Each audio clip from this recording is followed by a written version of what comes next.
Nachádzame sa na železničnej stanici v Cambridge. Pohľad na sever a na juh.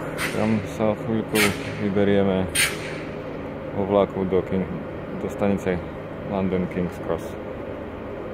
Pred 5 minútami na ten smer odišiel vlak na Liverpool Street Station a práve teraz odchádza iný vlak na King's Cross, ktorý ale stojí v každej zastávke.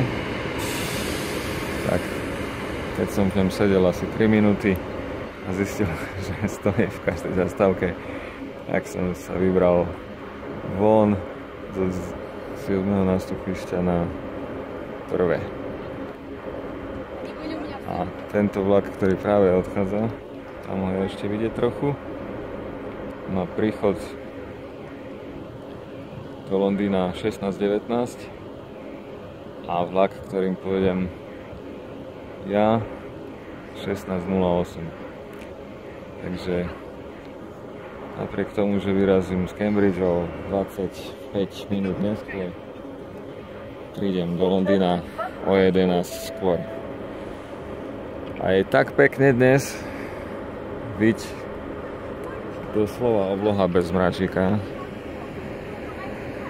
že sa to až veriť nechce, tak som si povedal, že prečo nie. A za mnou na druhom nástupišti je pred 2 minútami dorazivší, to je úžasné slovo, vlak pravdepodobne z King's Cross takisto, keďže má nejakých 8 vozňov a 2 rôznofarebné súpravy vlastne spojené a toľko ľudí sa z neho vybralo, že pochybujem, že to je z Liverpool Street Station. Možno je všetko. Takže na chvíľku sa nedeľnejšia stanica Cambridge železničná ukľudní. Lietadlo to tu trošku ozvučuje a o nejakých